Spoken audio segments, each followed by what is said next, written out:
So yes, it's what you are. But as Christians, as Estella said, you have to be intentional about it. You have to know things that you want to break, right? You have to be genuinely concerned and research into it. As you said, I like the term, the amount of effort it took you to buy your BM. Yeah, you took time, right? You took time to research, take your time. Things that we are interested in, we take time to research, right? Even the school you go to, you're going to take time. You guys, when you're coming to church, I think you put your clothes on the bed and compare to see whether they match. So we have to be intentional about such stuff. It's not going to come to us easily. And as I said, if you have people in your life that can help you, it's going to go a long way. I have a quick question. Okay. What do you do when you enter into a relationship and then things start showing up about maybe yourself, where you are weak, different insecurities you have? What do you do? Should you take a break and try and work on yourself? Should you try and work on yourself in the relationship? How do you navigate that? So I would say it's important that you take a break and then work on your relationship, because otherwise it's going to affect how your relationship, the growth of your relationship, because you are just dating at this moment. If you're in a marriage, you really don't have a choice. You have to just work together. But if you're in a dating situation and it's bringing a lot of friction and conflicts, I would take a step back and then work on it and then come together. I think it would help the other person too, because they can also work on things in their lives. So, I think, personally, I think it's had to be nuanced. It's what basically is the core thing, right? If it's something that is very central to you, let's say, quote unquote, you've not found yourself, or you are not sure. I found out that I'm not even ready to be. Maybe your partner has a timeline. Hey, I want to get married in a year. Okay, that's what you're dating. You think, oh, everything is fine. A year, I'll have my stuff sorted out. Then you put yourself, you are in school. Let's say in your case, you are in school. Man, third year is crazy. I don't think I'm prepared for that. Yeah, in that case, it's something that you have to say, hey, I'm not ready for that, right? That's one part. That's external. If it's internal, something that is you that you didn't find out by yourself, right? It can be anything. Infidelity, it can be anything that you have to find yourself. Then, as he said, you take a break and say, look, I need to work on myself to find myself. Maybe my motivation to be in this relationship is not very healthy. I came to you, or I'm with you, or because it's not a very healthy reason why we are together. So we have to take a break. And if the person really cares about you, he's going to understand you. And chances goes, okay, let's take a break and let's find ourselves. Okay, so, and in that case, it becomes a very, very healthy relationship. Because as Estella said, it's just dating. You're not tied to the person. It's just dating. And I think one thing that the last session for the day, we talk about Christian dating. It's just dating. You are not headstrong about anything. You're just getting to know each other. have any question? Okay. Georgina, have any question? Okay. So, like we said, working on yourself is very important, and being a good communicator. I think I have talked about it. Learn how to express yourself honestly and in a respectful manner, so that you are being understood, your needs are being conveyed effectively, and be a good active listener. Sometimes one part of communication is being a great active listener. Some people, when you're talking to them, they're already formulating their response, which means they are not even listening to what you're saying. So being a good active listener is just giving the person time to talk and hear them out, and sometimes repeat what they're saying. Did I hear you say that you want apple juice instead of orange juice? And they'll say, no, no, no, I never said that. I said I wanted iced tea. And so they're, oh, okay, that's what I heard. You clarify it, and then there's clear communication. It's very important that you learn that whilst you're waiting. And as well, another important thing is conflict resolution, right? So you guys need to read about it. What is conflict resolution? How do I learn how to resolve conflict? Conflicts are not bad. Conflicts are not bad, but it just means that there's an issue, there's a problem that we have to fix. It doesn't mean that it's terrible. Everybody goes through conflicts. There's this Akan or Ghanaian adage. They said that even the teeth and the tongue, they live in the same space, but sometimes they get conflict because sometimes you bite your tongue, right? Yeah. So it's inevitable in every relationship, but how you resolve it is what's important. The importance is, how do I resolve it? Do I just shut down and don't want to talk to you for 1 week and then we get back together until I cool down? How do you resolve conflicts? There's a lot of resources out there, and later on we can share some of it with you guys. But it's very important that you learn that as well.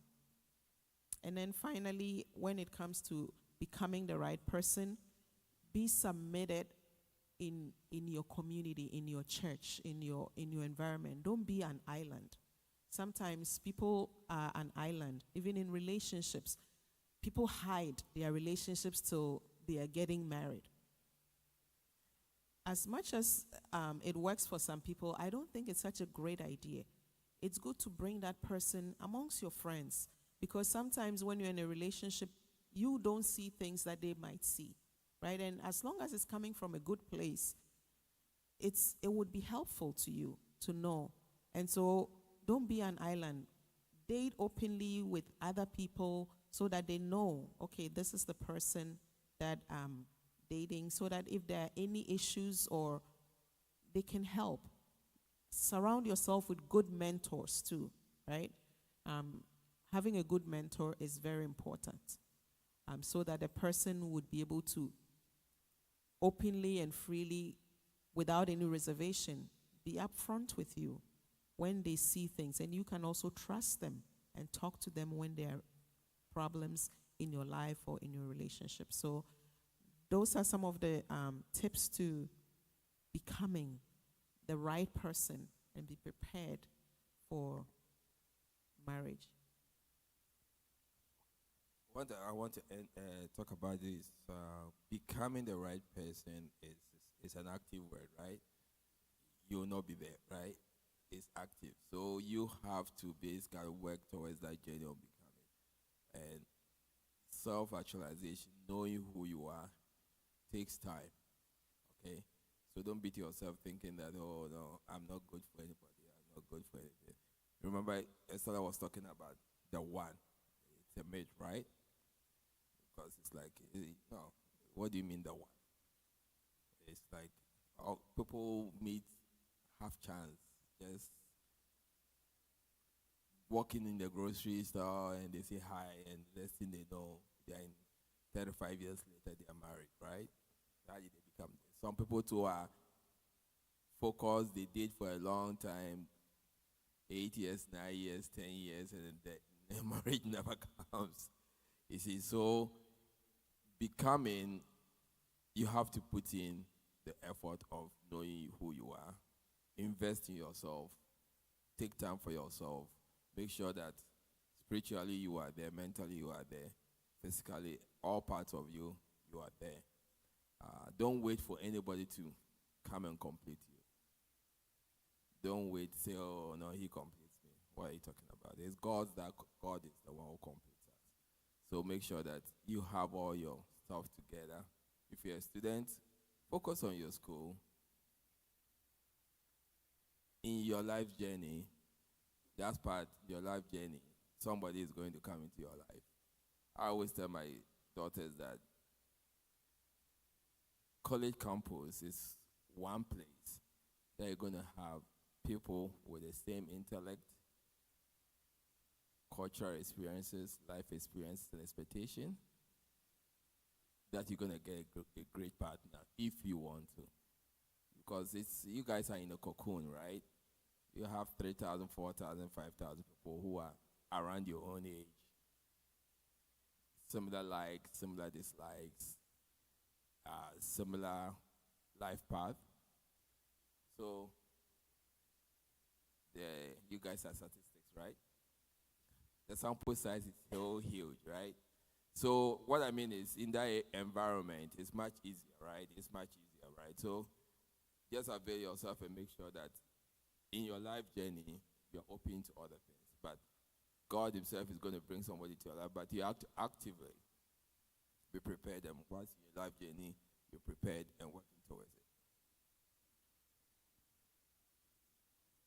Okay. So we have a self-reflection worksheet that I would give to you guys to later on do it and just see how you score on it and see whether there are things that you feel like you can work on. Okay. So yeah. Take a 5-minute break and then we'll do the next one. All right. There's some refreshments, so help yourself.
Next slide.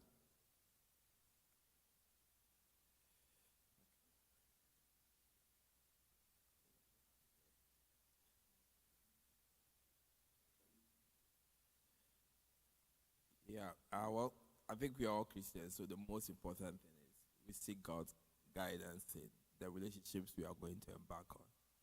So, my wife will tell you the prayer part is very important. You have to be committed to pray about it. It's a life's journey, it's an unknown, mysterious journey you are going to take up with somebody. God is the one that knows the future. So, you have to seek guidance in prayer. Because it's very, very important that in that path, you're going to meet lots of people that are going to come into your life. Okay, so how do you discern from them? And the other one is basically your path, your right path. How do you just pray, God, please help me discern the right path I'm going on. You're going to meet lots of people that are going to come into your life and you don't know what to do, right? One is all 6 foot. Is God is 6 stuff? Is he the right person for you? And it's much easier. I wish there were guys here in which they will know about who can even expand on that more. But it's funny. It's the females are more interested in just having a good relationship, right? From my experience, you guys invest lots of time in that portion of your life, and that's very good. And the last one is aligning with his purpose.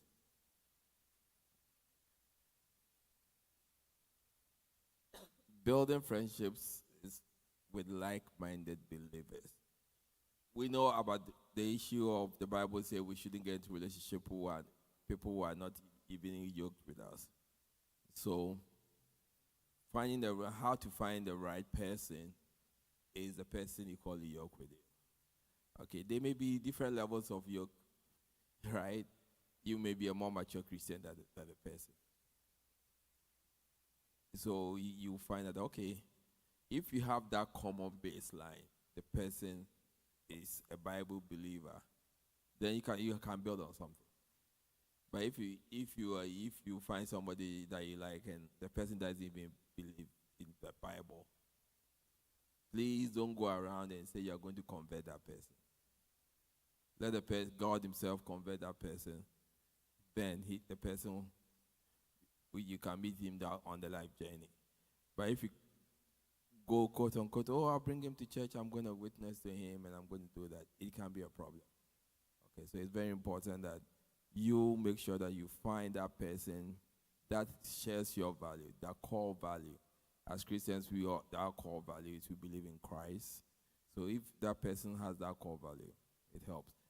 From Estella and I, from our life journey, we've seen that people who are in relationships, no matter even when they get married, right, and things get tough, because they have that basic core value, belief systems, no matter where they go, no matter how far they are apart, they come back, because God is the common factor in their life. So it's very, very important.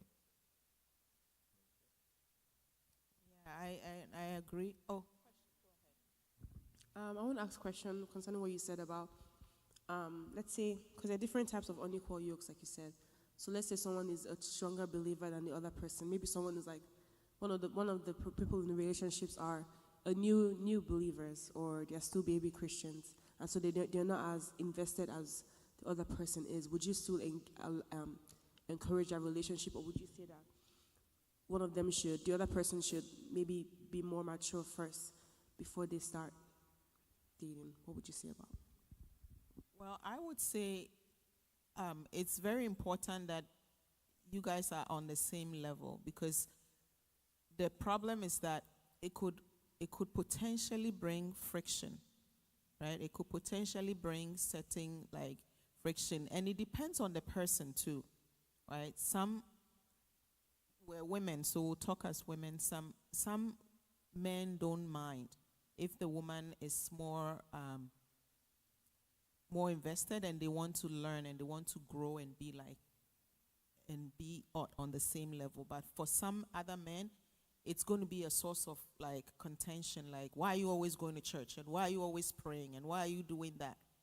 That, I think I would take a step back, because it's just dating. So you don't want to go commit when you know that you already see the red flags that it might potentially be a problem. But it's also, you can also pray about it and see whether God would give you a peace about it, because there's no two relationships that are the same. Okay, but for me, I would take a step back and just allow that person to work on themselves and to grow. Because, for instance, even if you are Pentecostal, and let's say you marry somebody who is a Catholic, where are your kids going to go? Are they going to go to the Catholic church one Sunday and then come to your Pentecostal another Sunday? Like, it's confusion. So I think it's a great question that being unequally yoked, there's various forms of it. And each person has to kind of prayerfully discern, like, whether they should move on or not. But some of them, it's like. I want to add to that, and I think human beings as we are, we tend to put blinders on when we know that the person is not, quote unquote, to your level, right? If you like the person, you give him a good passing grade, him or her good passing grade.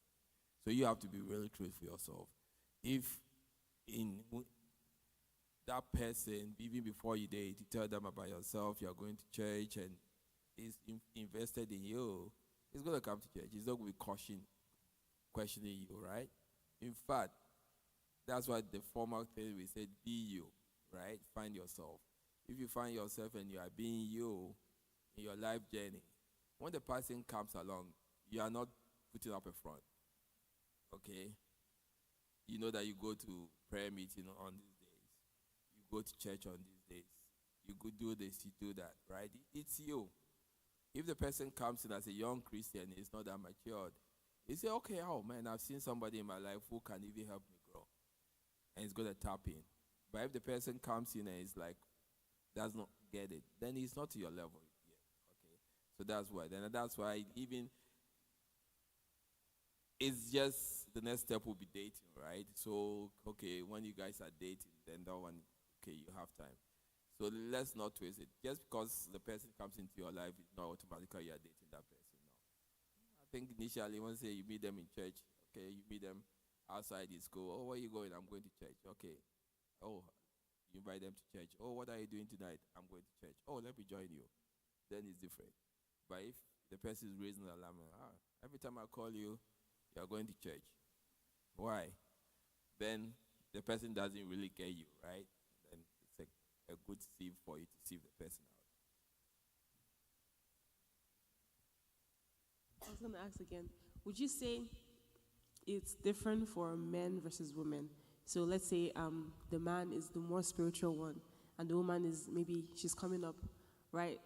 Would you say it's different than when it's the woman that's the more spiritual one, and then the man is less spiritual? Because the man has to lead, right? So maybe it might be more, not as bad if the man is the more spiritual one and then leading the woman to. Would you say, like, is that a thing, or is it just? I think yes and no. It's all depends on the person, right? Being a leader spiritually as a man, and Jesus said this. He said that just because you are the head doesn't mean that you are the boss of everybody and you have to be this. It's a servant position. It's a servant position. So how is the person serving in that role? Or are they like, oh, I'm going to be this, so you have to do this and that and that. And that is what you have to gauge. It's being a leader like Jesus was. Jesus was a leader, but he served, and he continued to serve us. So that leadership position for men is a loving servant position. So if you see somebody who is like, using, oh yeah, I'm the head of the house, and then that is a red flag.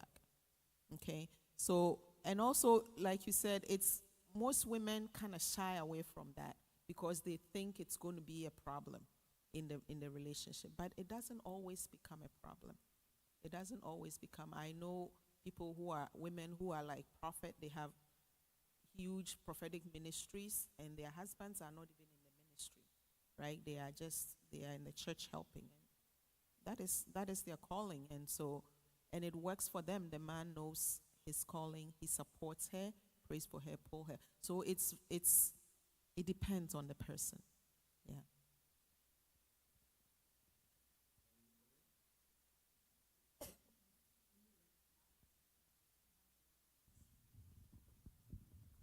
I think once you see any red flag, you have to work on it, because once you commit yourself, you saw it right there that this person wasn't a Christian or want to allow you to go to church and spend time with God.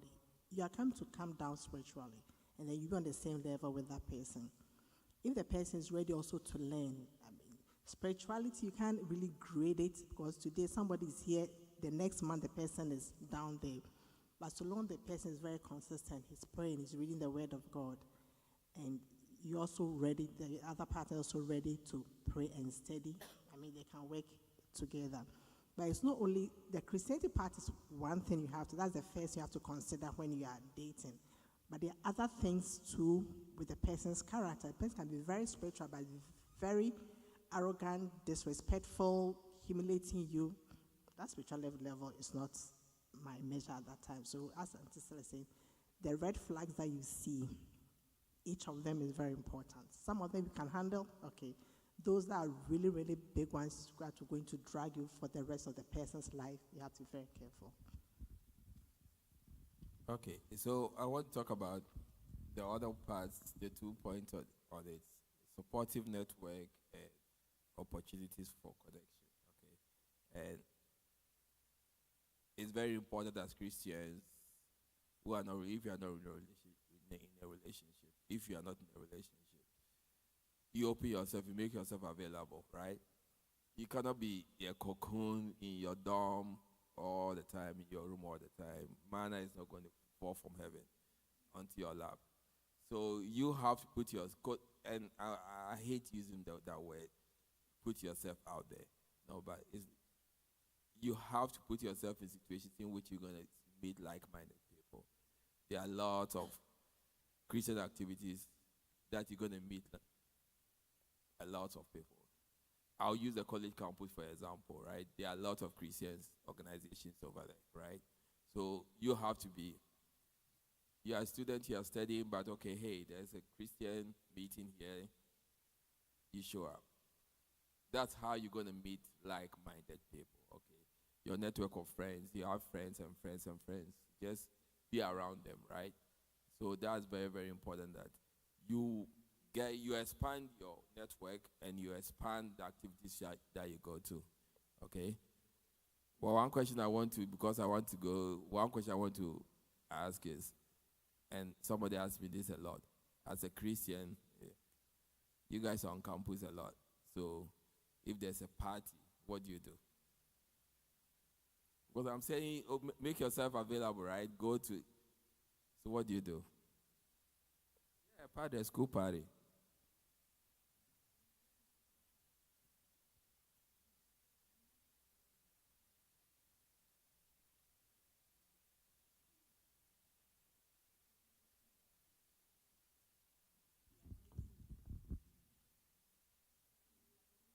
It's like dress down kind of party, like do this, like so it's just like knowing the kind of environment you find yourself in and the kind of people you are going to the party to like with, because sometimes the party can be like, oh, it's just like random party, but what they'll be doing at that place is not like something you are even like supposed to even see with your eyes. Yeah, so I think be with like-minded people.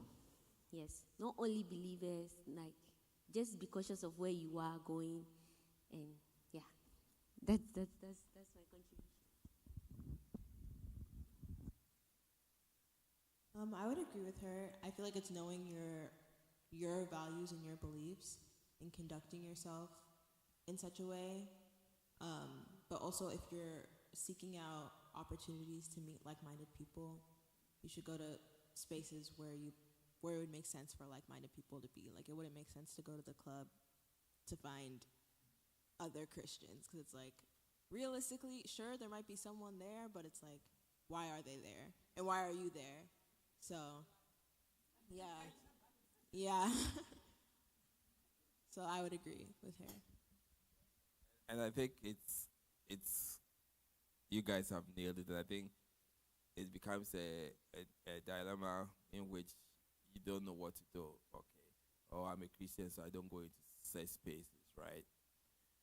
As she said, you may fall into yourself in that a space you didn't know that was what was going to happen. So you have to have your antennas up to pull yourself. You have to have your antennas up to pull yourself. But you have to, I don't want to use the word aggressively, but you have to actively find yourself in Christian environment. Okay, that's how you're gonna find the right path, the right person who shares your values, who you think you can sync up with. So you have to, and I stress that part. You have to actively be involved in that part of your life also. You have to invest in it. It's like, okay, yeah, I'm a student, I'm studying, oh, I don't have time to go to this function. No, you have to make time. Time management is very, very important. Then you're going to find the right person. I agree. And like, there's a lot of us women, especially professional women, we finish our programs and then now we want to meet somebody, but we had opportunity. And now we've moved out of that opportunity to a smaller sample size. And then so you see a lot of like single women, career women, and they have not been able to connect with anybody. I think this is the time that you can connect with people, and it doesn't have to be dating. It could be friendships, right? That would later on develop into something, right? But get to know people, because if you don't get to know them, one of these, and you leave and maybe you meet them somewhere, like it's more work. And but if you knew them, you were on the same campus, you have talked to them a few times, at least just be more friendly. I think a lot of Christian women, we kind of keep to ourselves a lot, and we need to be more open, friendly, and even know what is going on. Like a lot of Christian girls don't even know about like things like date rape, drugs, and things. So when they find themselves in a situation, then they get taken advantage of because they didn't even bother to learn about some of these things that are going on, right? So that they'll be more cautious. For instance, that when I go out, I'm not supposed to leave my drink. I'm at party. Maybe your friend's an innocent party and you didn't know, like Georgina said. And you go and the kids are doing stuff.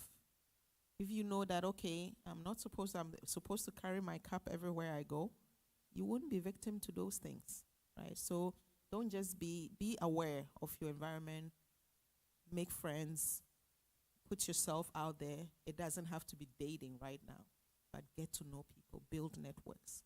Okay. Yeah, I think we're hammering this, but I'm going to stress out. Even in church, when we come in here, and I think Pastor does a good job in which, okay, you guys go around and shake. Yeah. That's a way of getting to know people, okay? I find that after church, we have cliques. Everybody goes to their corner and talk to people. And you come in church a year or 2 years, or a year or 2 years, and you see the person, but you really don't know the person. Yeah, and I think it's very, very important. It's very, very important that people here have similar values. That I'm not the same values, but similar values. So I think that's a good starting point, right? If a guy or a girl is coming to church, he's got he could be doing other stuff, right? They chose to come to church. So that's a good starting point. There you go, okay, I get to know you, I have your name, what are you doing? Oh, you're going to the beach, what are you doing? Okay, let's go to the beach. As friends. And then it will give you more time to talk to each other and just get to know things outside church and get to know them. And when that person has his antennas down, that's where you're going to see the real person, right? If he's not into this sanctuary, which is spiritual, so his ties, everything. But if he's down on the beach and he's standing with you and a girl passes by and it's like, then it's okay. Okay. Then you just record it and say, okay, yeah, you brought me here, but look, your eyes are all wandering. So that will give you, as he said, more experiences with that person. And it's okay, look, it's not we are not on the same path. Okay. I think next slide.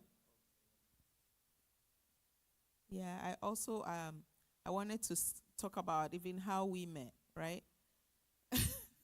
So I met him through a mutual friend, right? That because as when I was younger, I was in a music ministry, Joyful Way in Ghana. We traveled all over, and one of the Joyful Way members was his schoolmate, and he knew me, right? So when I came to Canada, he connected us. So it's all the networking. That's how you find somebody. If I was in my little cocoon and he didn't know me, and he wouldn't be able to say, hey, have you seen my friend in Canada?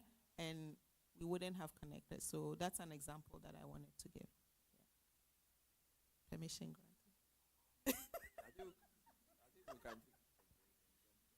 Okay, we'll take a 5-minute break. And then we'll go to the next session. And I gave you guys some sheets that you can, during the break, you can fill it out and then find out how you fare. And then there's also a sheet that says 10 things that you should ask somebody or you should discuss before you date. So it's a good thing to look it over. Okay, 5 minutes.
10 questions to ask before and during dating someone.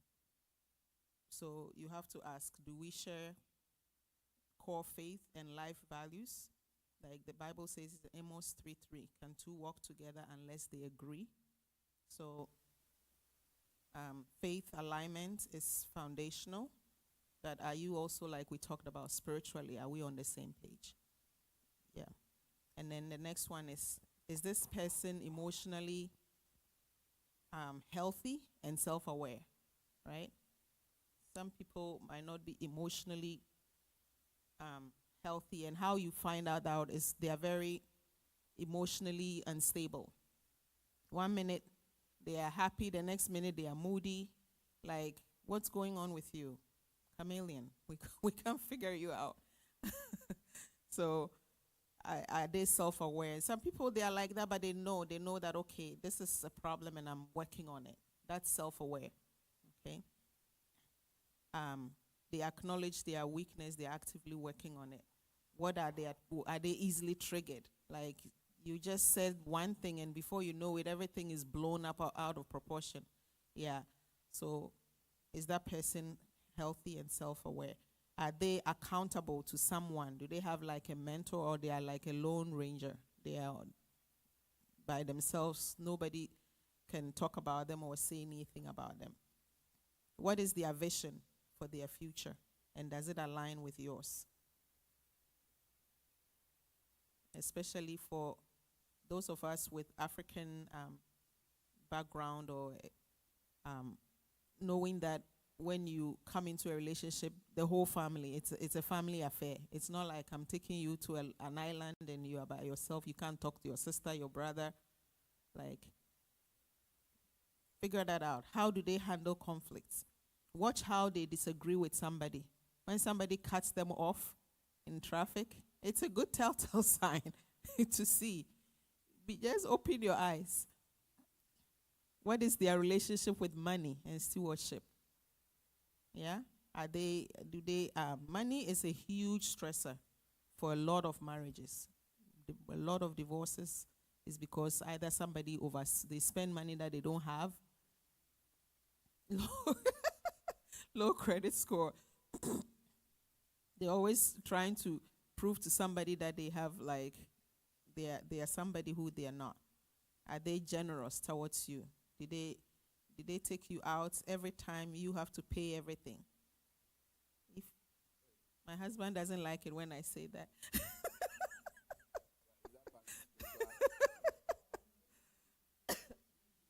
Yeah.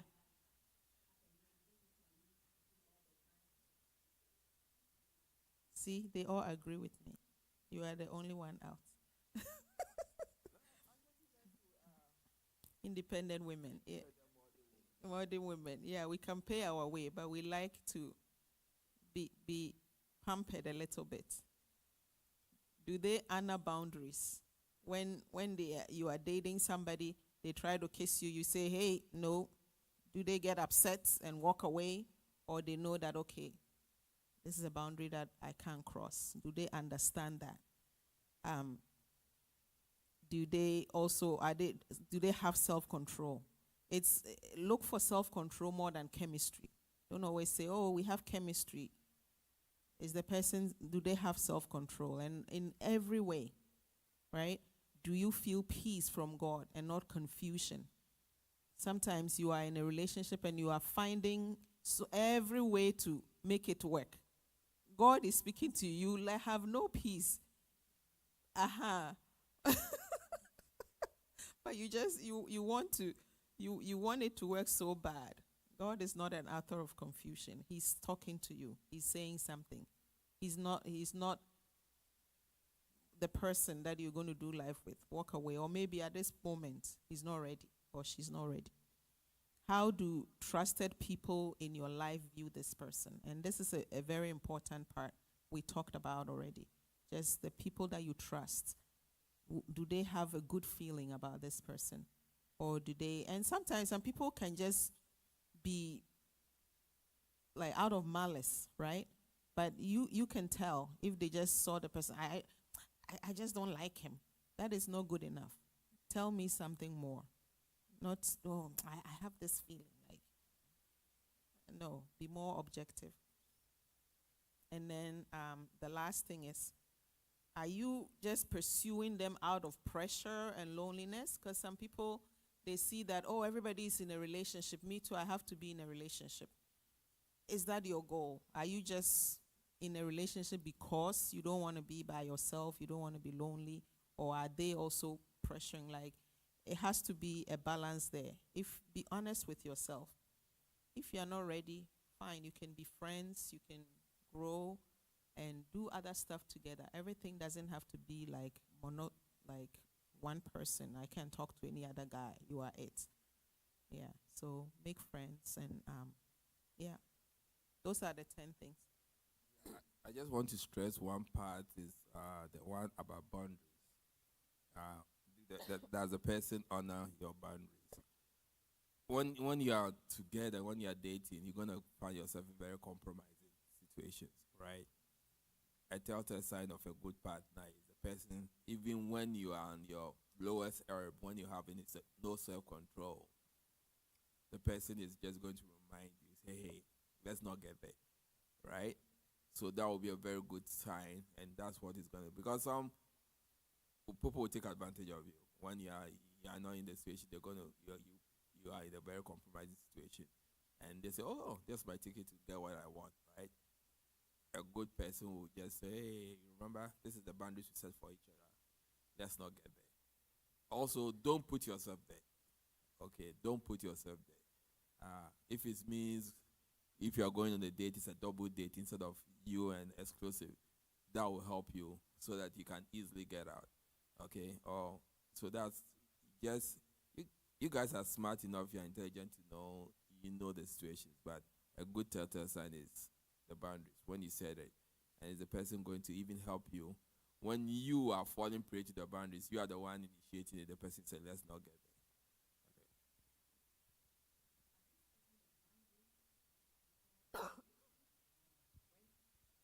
Are they setting the boundaries before dating when they were just friends, or when they start dating, that's when they set the boundaries? Yeah, I think when you are friends, the boundary is way here because you are friends, you cannot do anything. But when you are dating, let's say, I don't know whether my lingo is going to be correct. If you are going solo, if it's just the two of you, right? That's officially you are dating, right? Am I correct? Okay. Yeah, if you are exclusive, that's the word, right? If you are exclusive, then that's where you guys have to have your parameters set. Okay. And I said, but question, the two people, they have to sit down, Yeah. and set their boundaries. Yes. Right? And both of them should I agree. agree, yeah. So if I set my boundaries, okay, I'm not going to kiss, I'm not going to do this, and the person doesn't agree, in the first place, you cannot even date the person, because it's definitely going to put pressure on you to do it. So if you don't say anything, they can also assume, oh, it's normal. They do one time, the second time they do, then it becomes like a norm. There's nothing wrong with it. But I don't know the modern time, what boundaries they set now. Our time might be different, this time might be different. So Yeah. if Okay, you guys, what boundaries do you set? What guy is kissing a boundary or cheek on the lip?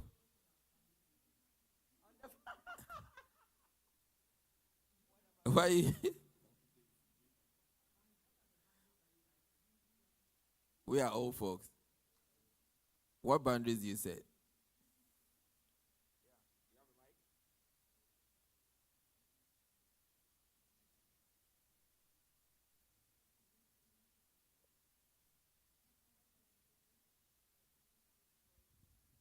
Married. Yes. Like not like having, because God is against like God's, yes. So like not defiling the marriage bed before, so having premarital sex, so like no sex until we are married, like officially in the sight of God. Yeah. And then, So, But no, we are all mentioning. that's marriage, right? But we are saying that when you are dating, before even you start dating, what are the boundaries to you? Not being exclusively like like a space where just the two of you are there. So always be in the company of people and think, like, be mindful of, like, lust and those kind of things are inevitable, but how are you preventing it is also sometimes the question. So you have to be cautious. So my question is, can that person visit you in your room? No. So- Always have somebody there. And if it's like at my place, my apartment, there are roommates there. So Yeah. we'll be in the hall. My roommates will be tripping in and out, but not my room. Okay. So that's your boundary. Okay.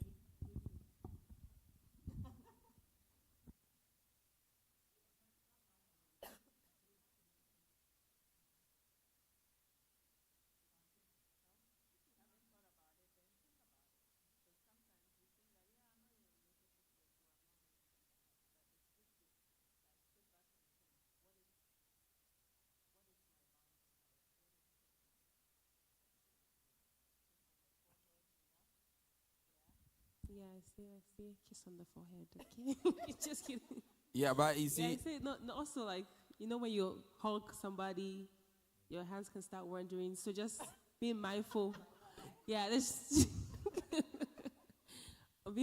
be mindful of like physical touch and everything like that. So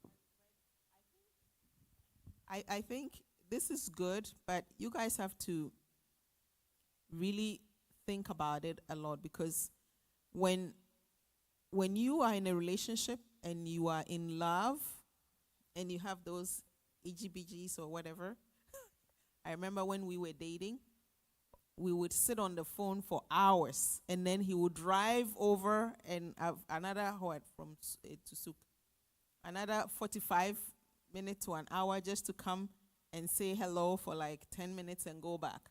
Like, when you are at that stage, it's very easy.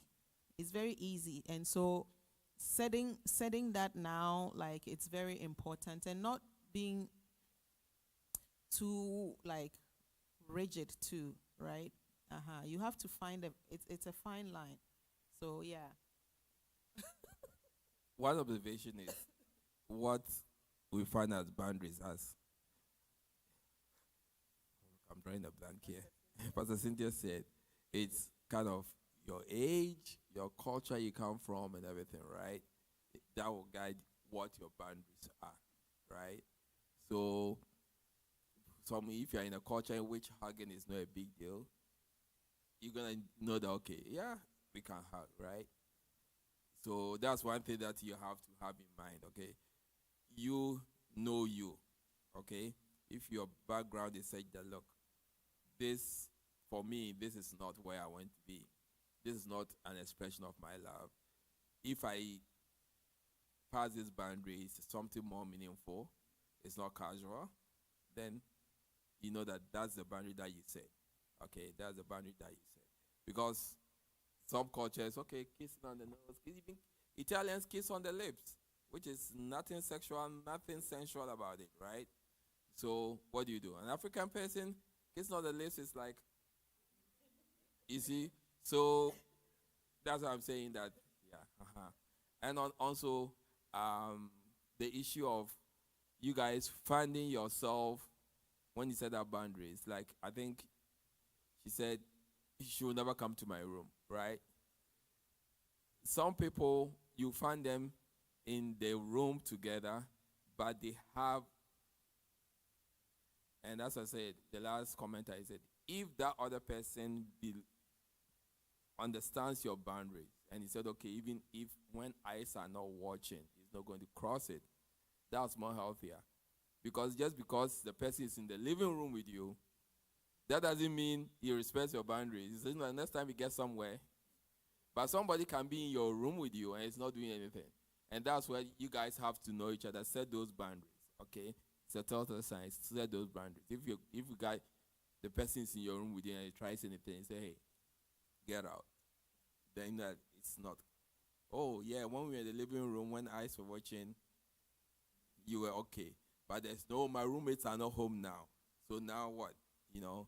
So that's one thing that you have to do. The boundaries are. Yeah. Yeah.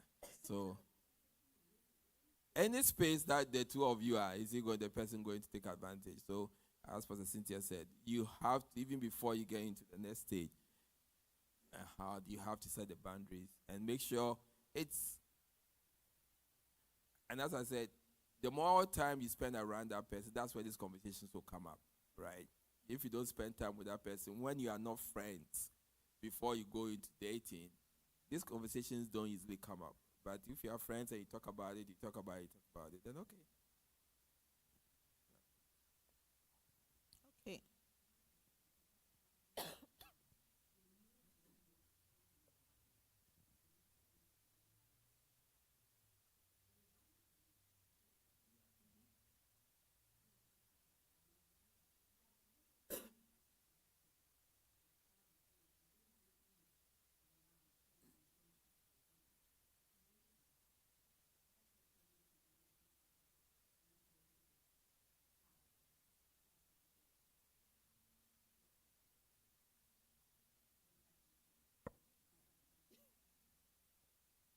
That's true. So it all boils down to self-control, right? So let's talk about preparing for marriage. We have a few minutes. We're just going to hit highlights. I know anybody here getting ready to get married in the next year or so?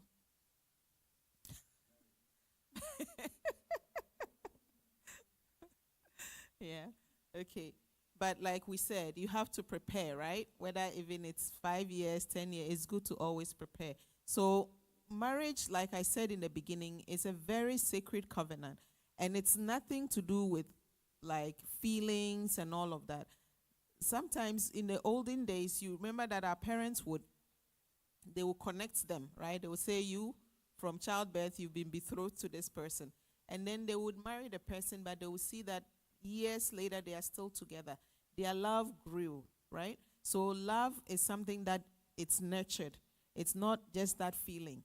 So if you understand that, that love is not a feeling, it's an action, it's something that you actively do, then it would help you to grow in your relationship. So you have to know that it's a sacred covenant between you and God and that person, right? It's not something that so don't go in lightly. Make sure that you know what you're doing, because if you don't do your homework, you're going to break that covenant. And yeah, God will give you a leeway to go divorce and marry somebody else, but it's a whole lot of baggage and stuff that you don't want to deal with, okay? So, and that is his design for marriage. Marriage, God's design for marriage is also to nurture relationships. Marriage is a great thing because I always say that it has the inbuilt, you know how the Bible says, where 2 or 3 agree in my name, as touching anything, whatever they bind is bound, whatever they lose is loose. So marriage has that inbuilt covenant and already. So if you are in a relationship that the two of you agree, oh, you guys will do amazing things because there's that agreement, there's that foundational like understanding, and that is why the enemy fights it a lot, right? Because he knows that if these two people like they agree, I'll be in trouble. So they're always fighting it. So that's God's purpose, is that we will form nurturing relationships, and it's also a way to reflect God's love, right? Marriage reflects God's love for us. Like the Bible says, Jesus, how much he loves his church, so much that he laid his life for the church. That is how your husband or your spouse should be. They should be in a position to lay down their life for you. That is the picture that God wants marriage to be. So that is what it is. To get into marriage, there's a lot of other preparations that you have to make. Okay, I'm going to recalibrate a little bit. I think currently the cultural winds that are blowing is that most young adults don't want to get married. They can be all by themselves because years ago, marriage tends to be more of an economic transaction. So women will get married basically for parents who put their kids through marriage for economic reasons, right? So you want somebody to take care of your child. Okay. With time pass, women are more independent. They are making more money than men. So the pendulum has swung the other way, in which I can do good all by myself. That's a mantra. Okay. And as Christians, I think we should take that thing out of our minds. Marriage is a holy covenant God instituted for us. So as Christians, we have to make sure that no matter how much you achieve in life, it's good to be equally yoked with somebody. It's good to be in a relationship. So that I want to stress that part. No matter your life path that you are going through, don't think, okay, no, I don't need a man.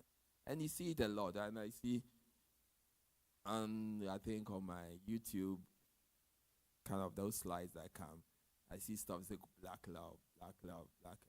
And sometimes I sit down and I listen to some of them, and it's like, it's scary, right?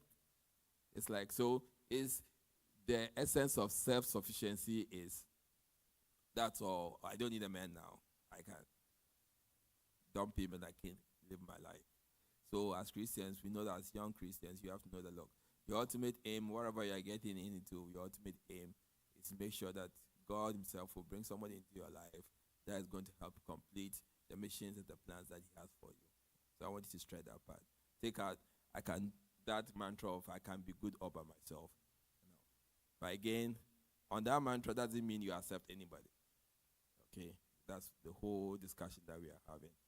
But the other one I want to talk about is, it's so far, when you get married, there are some things that you have to do. Okay? I think Pastor Cynthia was saying about your credit score. Okay? It's a practicality, right? You have to be financially stable on the part of being financially stable to get into marriage. Okay, so that part is very important. You should be able to take care of yourself and manage your affairs. And that's where you're going to attract people who think like you, right? If you are not responsible with your finances, if you are not responsible with the career path that you are on, you are not responsible with the little things that you are giving, you are not going to attract somebody who has the similar values.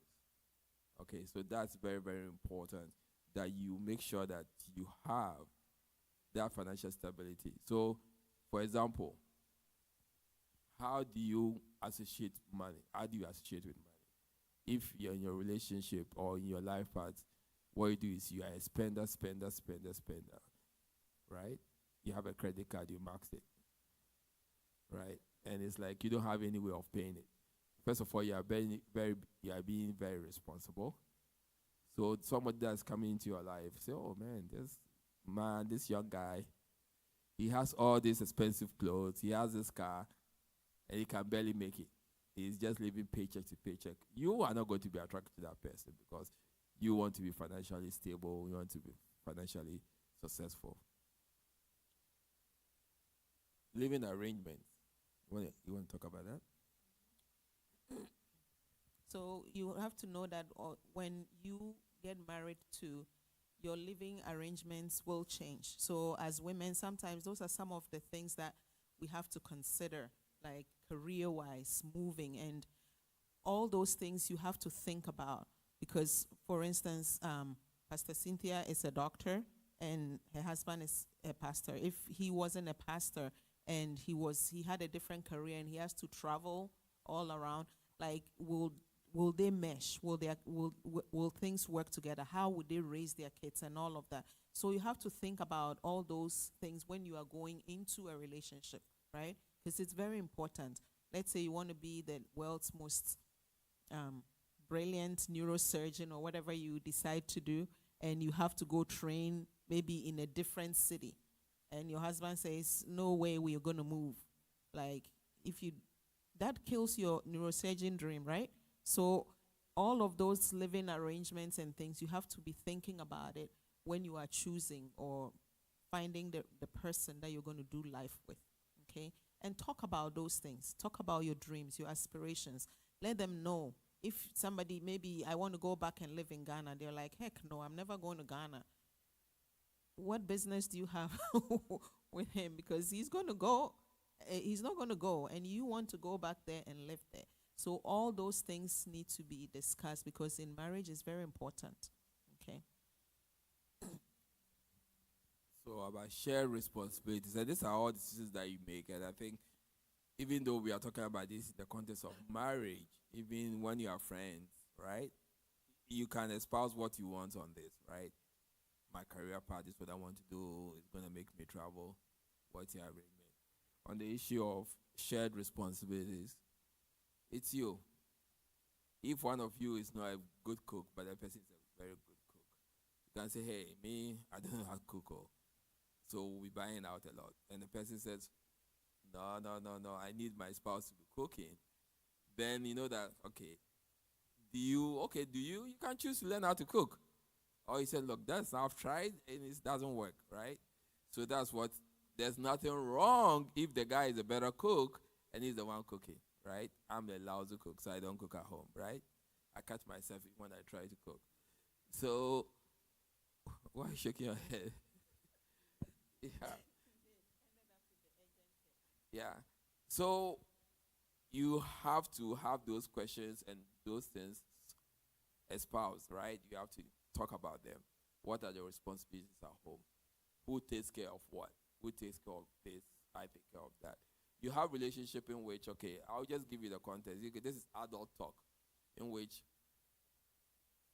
in some relationships, the spouse keeps all their money and the man pays for everything. Okay? Yeah, some people have like that, okay? It's news to me, but not knowing that's a common African thing. Okay? The spouse, the husband pays for all the bills in the house, and the wife keeps her money. And says, okay, I'll buy the food in the house, and that's it, right? So those responsibilities are in a relationship, right? You guys have to talk about it. Well, what's your outlook on that? And if it's going to be an arrangement that both of you agree on, more power to you.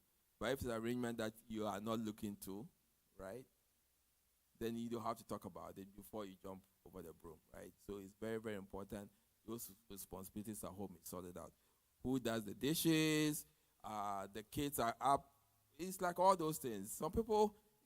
Some young people I meet are very, very old-fashioned, right?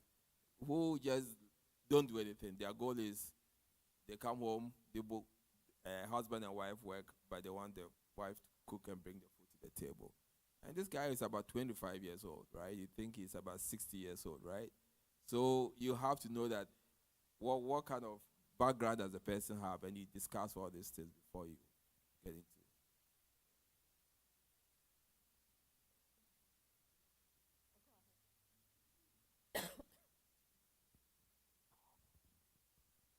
Thank you. My question is, when do you discuss these things? I know you titled it Preparing for Marriage, but is it when you are still in the dating phase, or when you guys are sure, like it's your fiancé or your fiancée, and then you are preparing to get married? Because, I don't know, my thought is you don't want a case where you've been dating and then now you find out that, oh, like the dreams aspect you were talking about, like you find out that the person wouldn't want to move for you to become a surgeon, like the example you gave. So when exactly do you talk about this? And I also feel like talking about it early, like in the dating phase too, becomes like you can't really, that's my thought, sorry, but you can't really give too much to the person when you're not sure and all that. So when exactly do you have to like delve into these crucial things? I think the earlier the better, right? The earlier the better. If I'm friends with you and we go out for lunch and I'm talking about, oh yeah, in future I want to have 3 kids, I want to live in Ghana, I want to do this, it should not make you go, whoa, I don't want to talk to you. And like, if it does that, then I think the earlier you start talking about it, the better. Because when you wait too long and you are already so invested in it, then it becomes like difficult. And sometimes I know that there's not the perfect time or situation. Like my daughter was telling me that when she started dating, she would buy these relationship cards that are like games, and then it's a way for them to playfully talk about things. Because you're not going to, it's also difficult to sit over dinner and then start talking about all of that. Some men get scared, right? But we women, we just.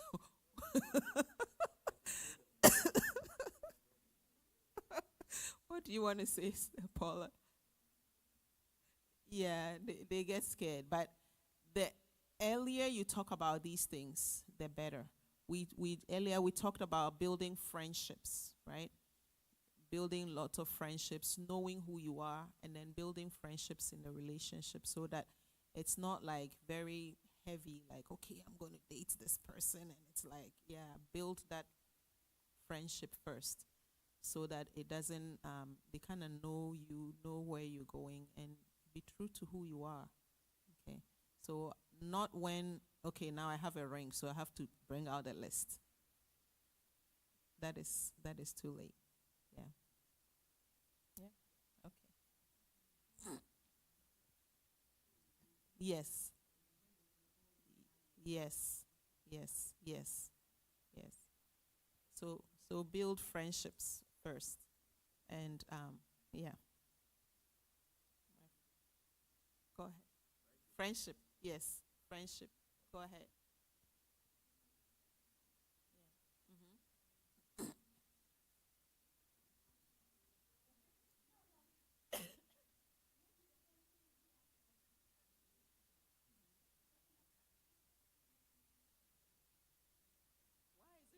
Clearly, why are you saying that they are interested in more than friendship? Just because they got your number? Yes. Go ahead. I think our elders define friendship as what the young people would call a talking stage. I feel like a lot of, like, for us, it's like, oh, you're texting the person and getting to know them. You guys would be like, oh, that's just my friend. We would call that a talking stage, but it's clear that you're friends with the intention for it to go somewhere. That's what you guys talk about with friendship, right? Yes, you're friends and you're getting to know each other, but there's an intention there that, like, I want this to progress to a relationship. So I feel like we would call that like a talking stage.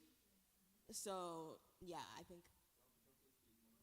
it's talking stage, and then you date exclusively. Okay. Yeah. Yes. Yes. Okay. But I think that's what the confusion.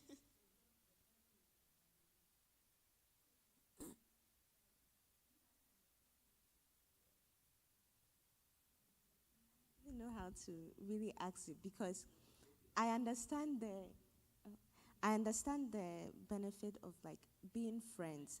I think I was a bit confused as to, okay, if you guys, there's the intention that, oh, I want to go out with you, see where this ends up.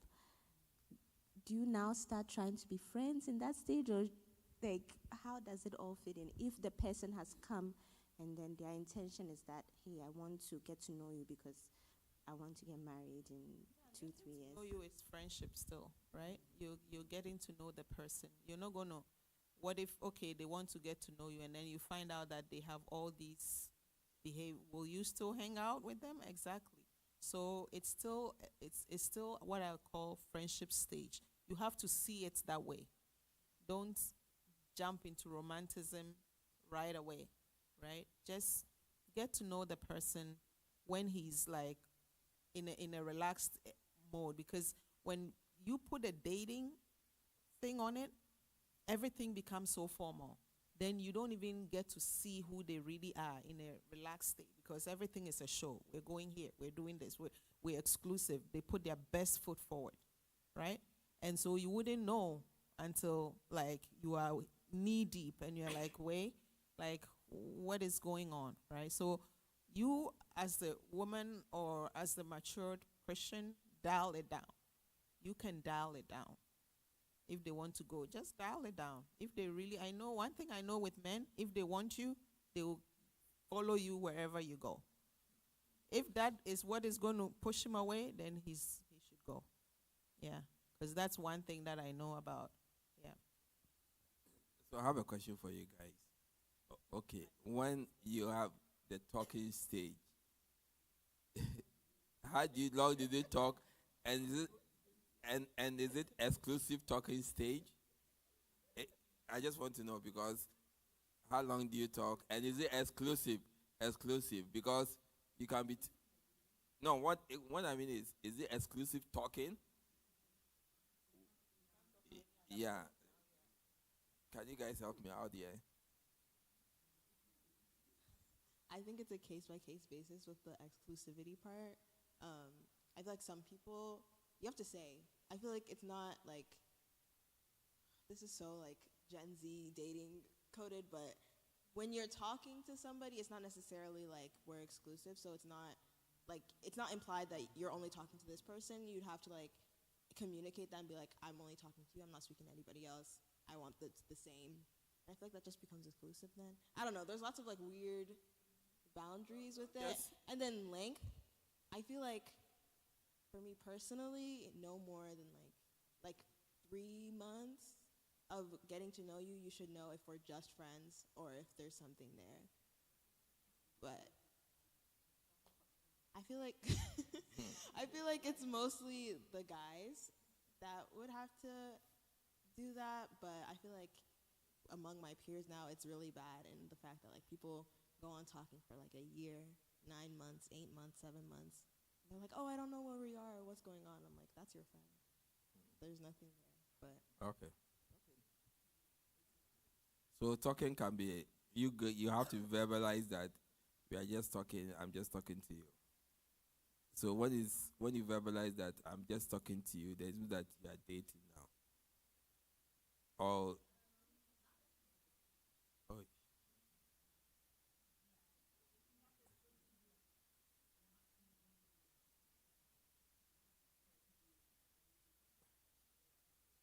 okay.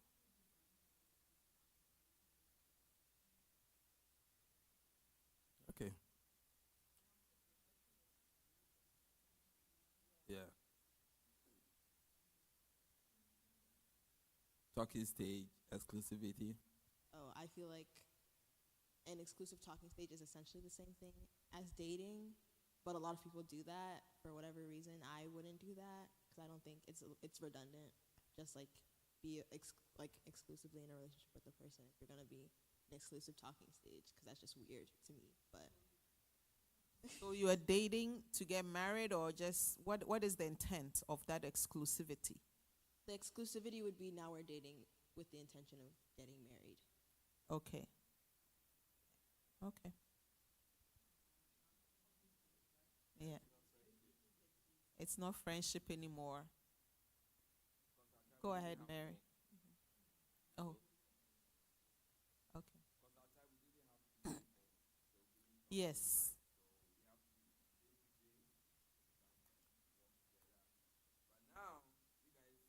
Texting and social media.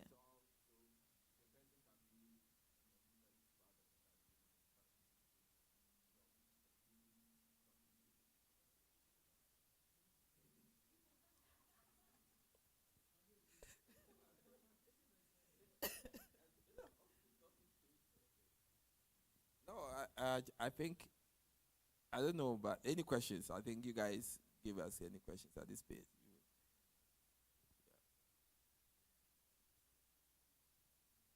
So just piggybacking off of what Kamafo said. So I'm asking a question. So then with that, what is oh shoot, I forgot. What is the ideal time to date? Is the whole purpose of dating not like to get married? Correct, right? So then what will be the ideal time to date? I don't know if we've talked about this. I think ideally, if you want to get married, you've given yourself time. You've told yourself, I want to get married in 5 years. You have to at least know, I want to get married in 5 years, or I want to get married in a year, or whatever. Then you have a timeline, right? But I don't think that you also should box yourself, because anything can happen. You can date and realize that, no, we're not compatible, and I want to end it. And so you end it. So it doesn't really force you into anything. Up until you go on the altar, you still have wiggle room, right? To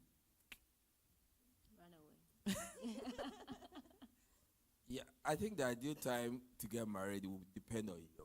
Okay, I remember we had friends in Vancouver. The kids married at the age of 21, low cost. They got married at 21, and both of them we were saying no, no, no, no, no. They are together 15, 20 years later, right? They are very mature. They knew what they wanted. Okay? So the ideal time, first of all, depends on you. Okay? If you have aspirations for yourself that you want to accomplish, and you know that, okay, I'm a student, as we said, financial stability, all those things are not set up. I don't have a path of what I'm going to do. Then you don't come in and tangle it with kind of the marriage, right? So first of all, it depends on you. It really depends on your maturity, because you are getting into a relationship with somebody. You don't want a situation in which people get married and they say, no, I have to go find myself. Then they break up. Now they are finding themselves. Or, so find yourself first. Know what you want. It can be 18. It can be 30. It can be 50, but we know we are not praying that it goes past 30. Okay? So, but it's you, right? And what's the question I ask is, what is your motivation to get married? Okay, that's your motivation. And we talked about it. Marriage is an institution God has preordained, and it's kind of something that He looks up to for us to be fulfilled, right? So God wishes that on our lives. Okay, so that's your motivation, that's your goal, that's your mission, and you get yourself. And I think things like this will get you prepared for you to know, okay, what do I have to do to make sure that when the time comes, I'll be ready for it. Most mistakes most people do is they don't invest in it, they don't pre-read, they don't do anything, then they get into it. Okay, and it becomes a problem. So the ideal time really depends on you. That's my humble opinion. Pastor, you have any?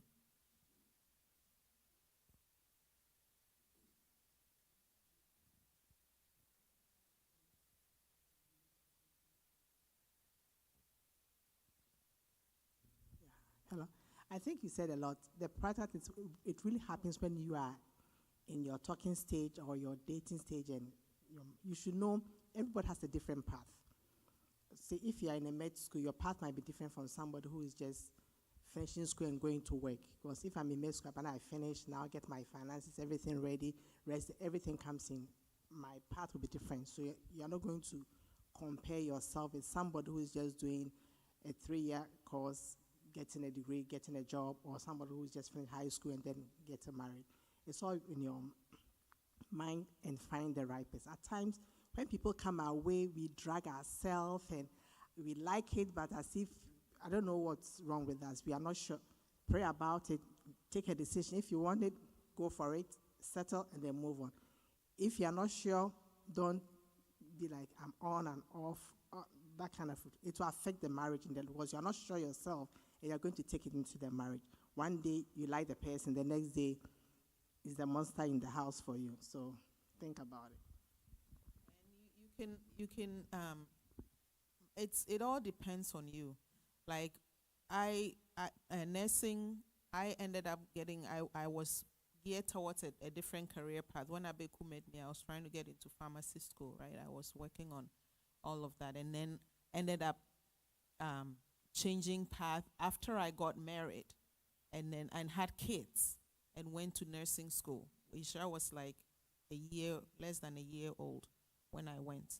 So everybody is maybe what you are even doing now, you might end up changing careers and going. So when the right person or somebody that you think you can do life with comes into your life, and he checks all the boxes, and you think you can make it work, and you feel good about it, go for it, right? But just make sure that you're going in with your eyes wide open, and you have done your homework, okay? Don't put it off. Just do your research. Like, Mary, you weren't here. We're talking about how people research a lot when they're going to buy their car. I'm sure you did a lot of praying and researching, yeah, and decided this is the red one that I like, right? The same effort needs to go into getting ready for marriage, because people die from getting married. They lose their lives. So it's a very, very important thing that you have to prepare.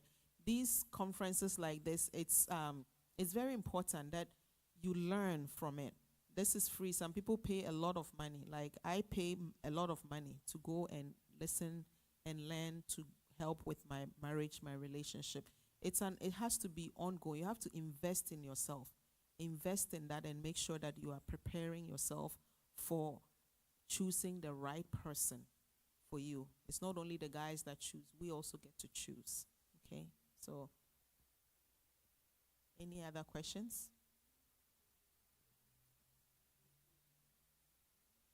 Say you find like, okay, this guy checks all your boxes. How long should you date? Is there an ideal time or anything like that? It's saying it goes back to you as well. Okay, back to you and the two of you. The reason why we don't want to put timelines and stuff in is because we've seen it work both ways. Okay, I had a professor who met his wife 2 weeks. They got married, and they were married for like 50 years or so when I saw them. Yeah, so it all depends on you. That's why we don't want to put a timeline and say, oh, you have to date him for 10 years or 1 year or whatever. When you are ready, when you have done your homework on yourself, and he has also done his homework, and you meet, it's smoother, right? So just make sure that you are doing your homework. The more work you do, when the right person comes, it's like fast. Because most of the dating is because we're trying to get to know the person, right? When we're trying to work through the kinks and trying to figure things out and all of that. But when you have done the prep work, then it makes it easier. Okay. Piggybacking off of Wait. what? With me, I don't like very long dating. I don't believe in it. One, you can date a person, let's say 4 years, and then they drop the ball. 4 years, you've wasted my time, you know. And I don't want it to be too quick, and you haven't seen some of the things yet. So you just have to ask God to help us. But on my side, people have. One of my mates, when we were in med school, they were girlfriend for 10 years. Before the girl was in secondary school somewhere, before the guy finished med school, came to US, and they got married. Before they married, they've been together for 10 years. All this roller coaster going on and on. I can't do that, you know, but finally they got married. But what if, let's say, at the 9th year, the guy says, oh, I don't want that relationship again? I mean, you've wasted the whole 9 years of my life. So I don't think, there's no timeline per se, but if the person is serious, you know that this person is serious. And based on your lifestyle too, you can, okay, we can do 3 years, 4 years, but going for 10 years like them, no.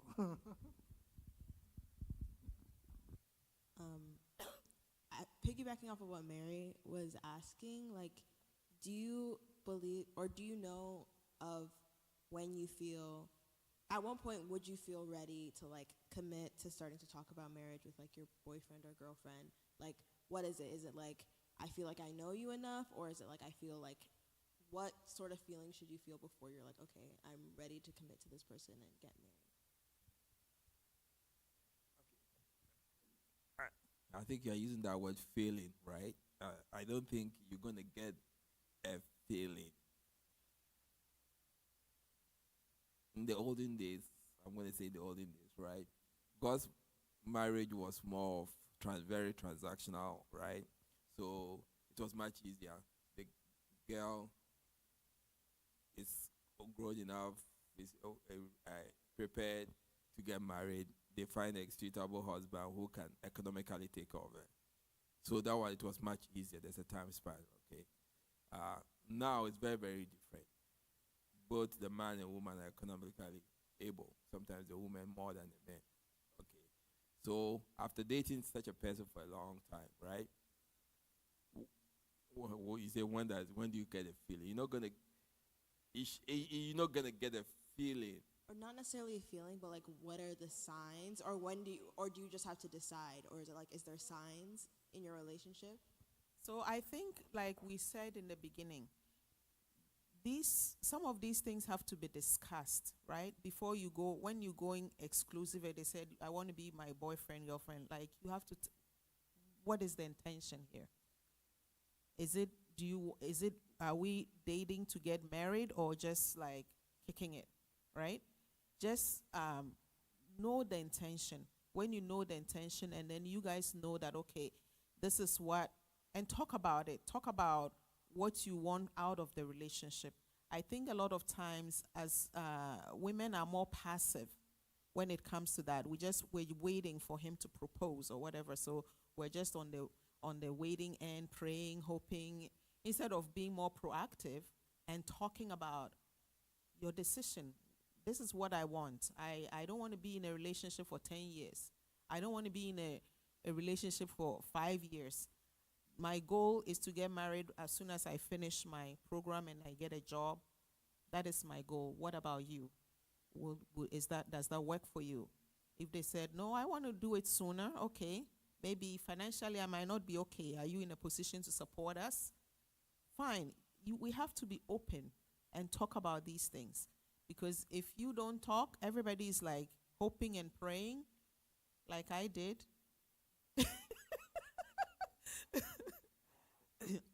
Yeah, so I don't think it's the right way. Like, we're very independent, educated women and men. So I think communication, like we talked about, let's communicate. Let's be more proactive and let your needs be known.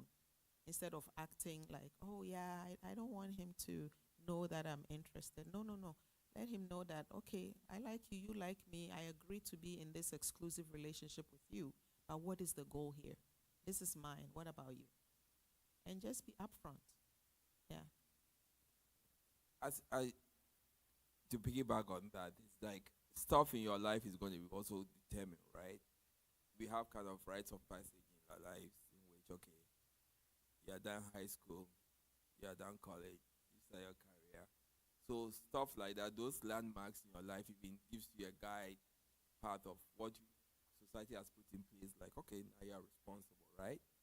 So that's what maybe can guide you in saying, okay, I've done school, I've been dating you exclusively when I was in college. Now what's next for me?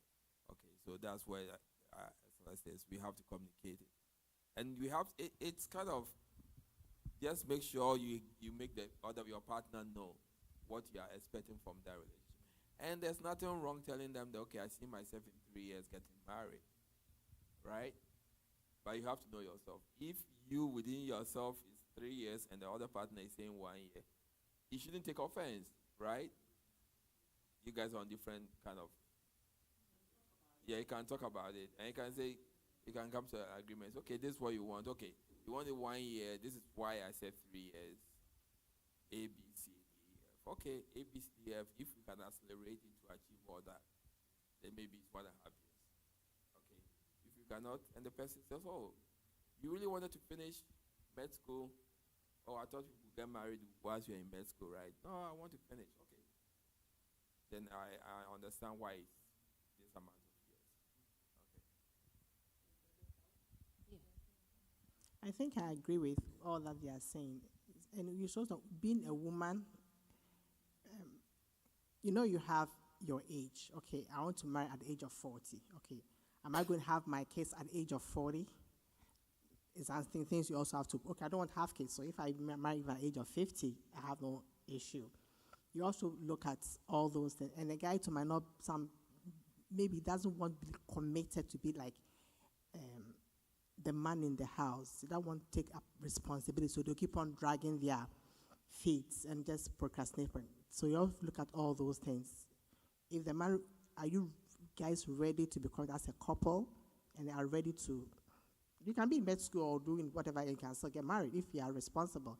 And somebody can finish everything and still doesn't want any commitment. Just want to come home and now be responsible, taking care of grocery, laundry, all those things. So I want to be by myself. So you have to put it all together. Okay, I have a question.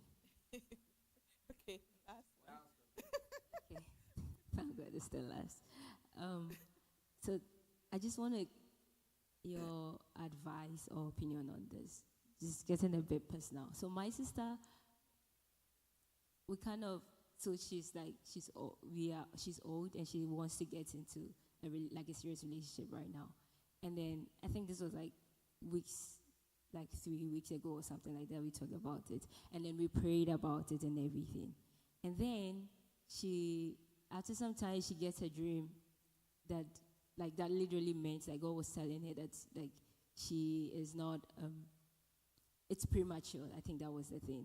It's premature to get into this, about this particular subject. And she's a dreamer. Like, we know that about her. She's her dreams, and then we know, and then it's come to pass. So then I was like, okay, so, like, this is a person who is, like, she feels like she's ready. And I think she's ready. She's getting old. And then she gets a dream, and then the dream is like, God is literally saying the opposite. What does such a person do in this case? Like, I think when God gives you a dream, you can also pray and ask for specifics. Why is God saying that? No. What is this something in your character that you have to work on? Is this something? What is it? And the Holy Spirit can pinpoint what exactly you need to work on or why they're saying that. So if He revealed it to you, ask more questions. And it's okay to ask more questions and get more specificity around it. And I think God will also not give us something like He doesn't withhold. He's not a mean father, right? He won't say, oh, no, I want you to be miserable or whatever. So I would tell her to pray more for more clarity around it. Ask the Holy Spirit, what does this mean? Show me, right? Because not all dreams sometimes they are not that black and white, right? They are not, I'm also a dreamer. And they are not always black and white. Yeah. So what I've learned to do is always ask for more clarity. Ask the Holy Spirit, oh, what does this mean? He showed me an orange. Is it a real orange or is something else, right? And ask more specificity around it, and God will guide her. Yeah. I don't think God is trying to keep her from getting, so, because sometimes there are certain things in our lives that we haven't dealt with, and that it feels like it will be a hindrance or something for you, and He wants to just caution you to be aware, like we talked about, self-awareness, knowing it, praying about it, and making sure that you are fully ready. And we, like Uncle Abeku said, you can never be wholly ready, but at least you are self-aware. You know things that you are working on, that you know that it would help you be a better woman or a better man. Okay, so. thank you. All right, so thank you guys. This was good. I actually like that we had a small group. This was very interactive, and you guys asked some really great questions. Did you guys fill out the forms? Did anything surprise you in there? When you did the reflection, did any of the questions go, I need to think about this more? No? Okay. Yeah. So just keep it and then reflect on it. And I will also send you another form, because you guys registered and I have your emails and phone numbers, so I would email you some more resources to help you. But thank you. God bless you. And welcome. And Kamafo, can you pray us out? Father God, we thank you for the opportunity to gather here today and start taking steps towards our futures. Lord, we pray for our future spouses, and we pray that everything that we took in today and all the lessons we learned and everything that we need to start thinking about for our futures, we will internalize, and the Holy Spirit will guide us towards your will. I pray as we leave this place that we all reach our destination safely. In your name I pray, amen.